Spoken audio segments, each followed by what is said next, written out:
The role of Egyptian women throughout history. Women played a significant part in Egyptian society, and they had a special position and effective role, where they were equal with men and took part in politics and government. Hatshepsut ruled Egypt from 1479 BC to 1457 BC, and she played a historical role in consolidating the pillars of the state in the fields of religion, trade, domestic, and foreign policy. On her footsteps followed Nefertiti and Cleopatra. Women in Pharaonic Egypt. The historical importance of the ancient Egyptian civilization lies in the system of values and humane messages that included all aspects of life, and with the passing of the 7 millenniums of Egypt, the true roots from which humanity derives its human heritage entirely. One of the most important of these human values is the recognition of the importance of the role of women in society. This value was particularly translated by formulating a high-level position for Egyptian women as man's only partner in his religious and earthly life, according to the theory of creation and the creation of the universe found in the Pharaonic religious principles, where complete legal equality and man's association with women for the first time through the sacred bond of eternal marriage contracts.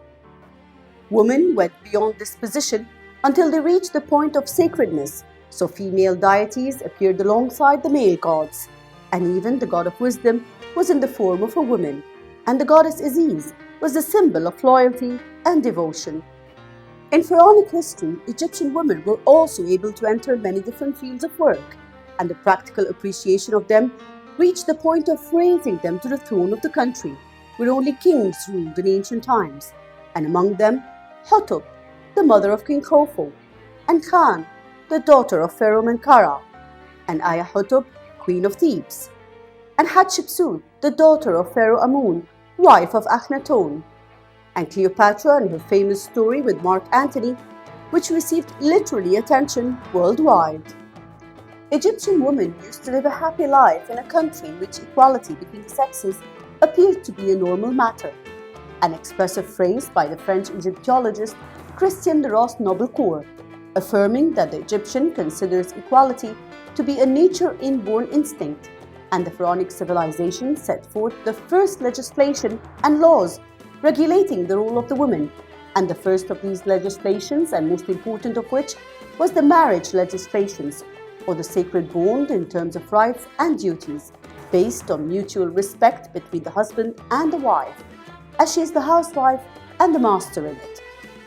In addition to her full and equal rights with men regarding the right to inherit. She also had the right to a third of her husband's money in case he divorced her for no reason. In addition, the ancient Egyptian was always keen to bury his wife with him in his cemetery as his partner in earthly life and after resurrection as well. The woman went out after Safiya Zaghloul in 1919.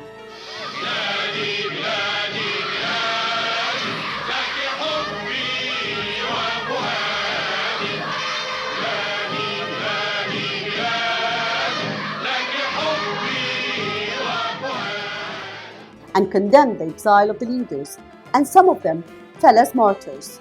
Not only that, but the woman excelled in many fields at the time, and the first Egyptian doctor, Kawkab Hifni, graduated in 1922. The Egyptian Women's Union was established in 1923, which forced the political parties to include in the 1923 constitution that education is compulsory for Egyptians, boys and girls. In the year 1942, Egyptian women were able to establish the first Egyptian Women's Party to demand women's political and social rights. In the year 1951, the Women's Front for Popular Resistance was established in order to assist the Fedayeen in resisting the British occupation led by Durraya Shafik. In the year 1956, the Fedayeen continued to train militant brigades on armed struggle and helping the Fedayeen and the wounded. The heroine Rawia Atiyah was the first female officer in the Egyptian army with the rank of captain, and she trained more than 4,000 Egyptian women to enter the army. After great struggle, the women were able to obtain their right to run for parliament. And in the parliament of 1957, the first two women succeeded in being elected in the National Assembly, namely Amina Shukri and Rawia Atiyah. In 1962, Hikmat Abu Zaid became the first Minister for Social Affairs. And after the 1967 war, Kulthum performed concerts in many countries to raise money for the war effort and rearmament. In 1970, an official delegation headed by Aisha Ratib and Aziza Hussein and others was formed for drafting the International Women's Convention. In 1973, thousands of women volunteered in the Egyptian army to help its heroes and insisted to be a partner in victory. Aisha Ratib became the first ambassador in 1979. In 2000, the National Council for Women was established to protect Egyptian women and preserve her rights. With the recent development of political events, the first spark of the January 25th revolution came after a joint struggle from both men and women and sacrifices by the Egyptian woman, as if history is repeating itself. Despite the suffering of women and their exposure to moral and physical violations, she continued to defend the freedom of her homeland without fear, due to her belief that all people are born free and equal in dignity and rights, without any discrimination. Thus, the front rows chanted slogans of freedom and justice with a female voice. Dr. Maya Morsi, head of the National Council for Women, confirms that the Egyptian woman has a fundamental role in political life. حققت مصر تقدماً إيجابياً ملحوظاً في دعم وتمكين المرأة والمساواة بين الجنسين على الصعيد الوطني والإقليمي والدولي خلال ال6 سنوات الأخيرة. يرجع هذا إلى الإرادة السياسية الداعمة والمساندة لقضايا المرأة وإلى ترجمة حقوقها الدستورية إلى قوانين واستراتيجيات وبرامج تنفيذية تقوم بها جهات حكومية وغير حكومية. And has participated in the June 30th revolution effectively when she sensed the loss of her country. In 2013, Egyptian women came out from everywhere in Egypt demanding the overthrowing of the terrorist Muslim Brotherhood. After struggling for centuries to gain the rights to participate, she almost lost it forever. But now, and for the first time, women are participating in drafting the Constitution, which gave them many rights in 21 articles. The 2014 Constitution affirmed the entitlement of women to participate in a fair standard of up to 25% of the youth and women, which is equivalent to a quarter of the seats out of the total number of members. And this is a huge step in the history of Egyptian women participation in the public life that has not been witnessed before. The percentage of women's representation in elected representative councils is one of the most important criteria for assessing the extent of the political system's ability to accommodate the representation of different social groups, as well as an indicator of the vitality of the political system and its ability to implement the values and procedures of democracy. Since the mid-50s of the 20th century, the successive Egyptian parliaments have witnessed the representation of Egyptian women after granting them the right to nominate and vote in the 1956 Constitution, up to the last constitutional amendments that were made in 2019, which ensures that the representation of women in the House of Representatives that was elected at the end of October 2020 is not less than 25% of the total council members. Hadia Hosni, Olympic champion and member of parliament, spoke about her experience. In 2021, I've been into a new challenge, which is being in the Egyptian parliament and to translate the voice of women into the parliament, as well as help all of the girls to pursue their dreams. Not only girls, of course, but especially the women. And being into the sports committee, I would love to help all of the people play sports and pursue their dreams in sports. Egyptian women in the diplomatic and consular service. The position of ambassador is considered the highest position in the diplomatic field, and women started taking up this position in the 60s. Ambassador Faiza Abu Naga took over as the President's National Security Advisor. She's considered one of the most powerful women in Africa and the first woman to work in international cooperation. Ambassador Mona Omar spoke to us about her experience as an ambassador for her country. As women ambassador, things are a little bit different than being a male ambassador. It is a challenge, usually. One of the challenges that I met in my professional life is to make the balance between my family and my work. People were asking themselves, will she be able to take the challenge of a country going through very difficult time and living in difficult conditions? Women in ministries. Throughout history, since 1962 and with the first woman becoming minister, Egypt has witnessed since this date and until now 27 ministers. As for now, the number of female ministers reached 8 in an unprecedented instant. Dr. Hala Said, Minister of Planning and Economic Development, proved her efficiency and superiority and gained the award for the Best Arab Minister from the Arab Administration Development Organization for her unprecedented achievements and efforts within the framework of Egypt's 2030 vision. Dr. Hala Zayed, Minister of Health, and her pioneering role in combating COVID-19. Ambassador Nabila Makram Abeid, Minister of State for Migration and Egyptian Affairs Abroad. Dr. Niveen El-Qabbaj, Minister of Solidarity and the launching of the Generous Life Initiative, the historical transformation of eliminating slums and empowering women in the Asmarat neighborhood model, and the state's concern for all women in all segments of society, as she stated. كنت عايشة في اسطبل عنتر.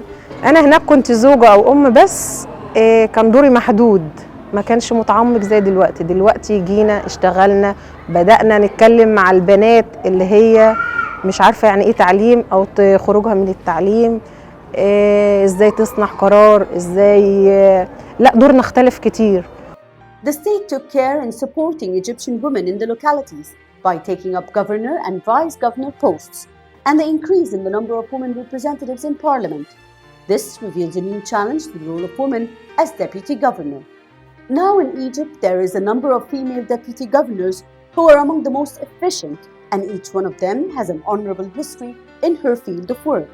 أعترف إن أنا عندي واجهتني تحديات، ومن أهم التحديات دي كوني كسيدة توليت هذا المنصب، أنا إزاي أكسب ثقة المواطن، وعشان أكسب ثقته لازم أنزل العمل الميداني، لازم أكون جنبه في الشارع، لازم أسمع شكواه، لازم نبدأ نحل المشاكل بتاعتنا. عايزة أقول لكل سيدة وكل فتاة لازم تصبري وتكافحي عشان تنجحي، لأن أنت قد المسؤولية. The woman in the Egyptian countryside also faced many challenges regarding caring for her family, working in the field, and raising her children. Kamla, the most famous trainer and wicker manufacturer, stated who trained all the women of her village and neighboring villages to work in the wicker industry. كان عمري 6 سنين لغاية ما دلوقتي بقى عندي 60 سنة الحمد لله، وأنا شغالة وولادي شغالين معايا. وبدرب، يعني بدرب القرية كلها، يعني في تدريب شغال دلوقتي عندي في المصنع التاني، وشغالين الأولاد هناك بنات وشباب شغالين معايا، والحمد لله يعني عملنا حلو شغال وبنصدر بره وشغلنا حلو ماشي.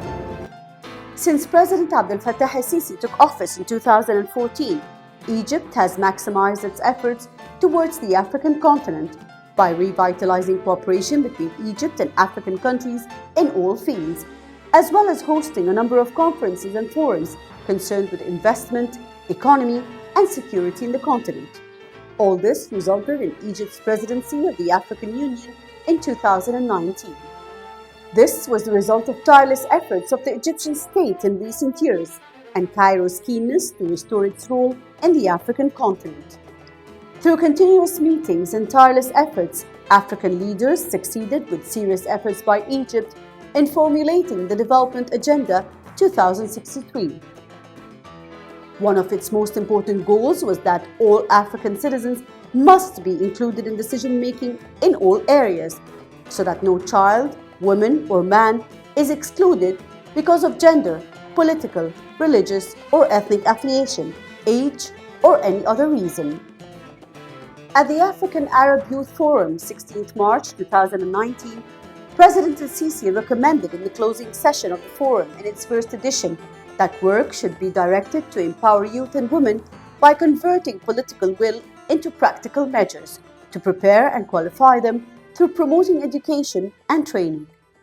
And through the great support of the Egyptian political leadership, the initiative was concerned with implementing and launching the first version of the program to develop the next generation of African women leaders in January 2020, with the participation of more than 100 women from 50 African countries. Through Tanmiya and the National Institute for Governance and Sustainable Development, one of the arms of the Ministry of Planning and Economic Development, which helps to support and develop women leaders in the African continent to play their role in the development of their countries, and a commitment from the Egyptian state headed by President Abdel Fattah al-Sisi towards supporting development efforts in the African continent and supporting the sisters there towards the Africa that we want, despite the conditions that the whole world is experiencing from the repercussions of the COVID-19 crisis. However, Egypt was keen to continue its efforts towards the African continent. Let's start together. You're welcome to African Women Leadership Program.